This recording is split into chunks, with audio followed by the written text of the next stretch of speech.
Hey, I'm Jeff. And I'm Phil, and we're the Cocktail Dudes. Today we're making the Aviation. Classic cocktail created around 1916 by Hugo Ensslin, the Wallach Hotel in New York, at the dawn of aviation, commercial aviation. We're not talking about airplanes. No. Yeah. This was back in the blimp era. Zeppelin. Zeppelins. Did they have lead Zeppelins back then? No, I don't think so. You can't fly a lead Zeppelin. It would be too heavy. Exactly. Right. It's amazing. It's amazing what comes out of your mind. What do they call that? An oxymoron? Well, you're half right when you're speaking of yourself. I just crack myself up sometimes. But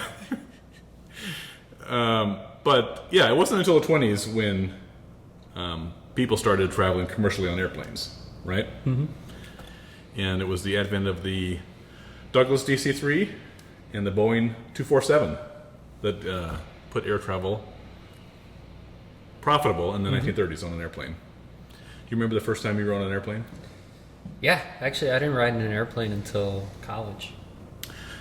And we took from Appleton to Chicago, we took a two-engine propeller plane. Yes. And Turboprop, I don't know all the technical terms. But for being the first plane ride, it was scary because there's a lot of turbulence on those, a lot more than in the jet. So we're going along, and then all of a sudden it feels like we dropped 50 feet. And then the pilot comes on. Sorry about that. We hit an air pocket. Air pocket. This is out Hope there. everybody's okay. You're up there like, oh, all right. That's so you're going for a drink, and then all of a sudden your whole drink goes straight up in the air. Yeah, I hate that. So I hate those small planes. That's one thing about living in Milwaukee. You know, because a lot of times you have to take a small plane down to Chicago if you're going somewhere far. But then once we got into the big, jet airplane, went out to Pennsylvania, that was fun. My first time in a plane, I was in 4th grade, and we were flying to Iowa to my grandmother's funeral. And I don't know what kind of plane it was. It was a jet plane. And I was sitting by the window, and my dad was next to me, and I can't remember the configuration with the rest of the family. But I remember looking out the window and being amazed, and I turned to my dad and I said, everything is so small, the people look like ants. And he said, those are ants, we haven't taken off yet. I knew that was coming. But I'm pumped. I know, I'm totally hilarious.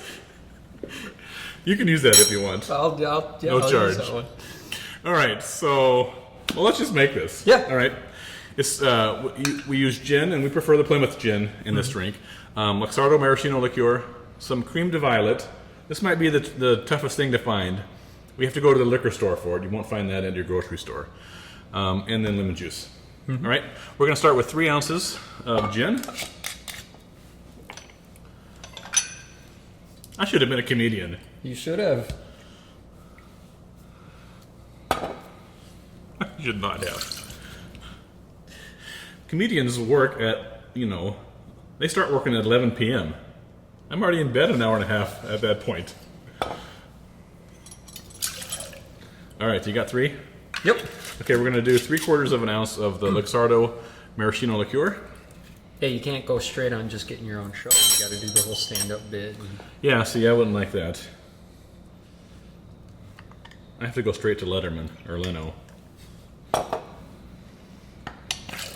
You don't see as many comedians on those shows like as guests anymore. Remember Johnny Carson would always have the comedians come out and do stand-up. You see him once in a while. Oh. Maybe that's after I'm in bed. 1 ounce lemon juice. You're right, it's usually like an artist, musician, or something like that. Yeah. All right, there you go. And then 1/2 ounce of the crème de violette. You need something a little sweet in this drink, and that's what this is. Would you mind? Sure. If you can't find it, you can use something similar like the blackcurrant liqueur, crème de cassis, or maybe a blackberry liqueur. But something to give it that little bit of sweetness that we need. All right. We have an ice cube down. Ice cube down. Shake it up.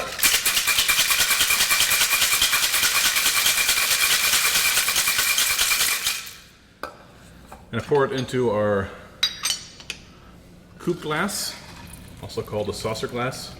It has this sort of this blue-gray color, which kind of reminds you of the sky at dusk as you're flying around on your zeppelin. Just a little twist of the lemon, and we'll put that right in there. And there you have your Aviation. Enjoy. Cheers.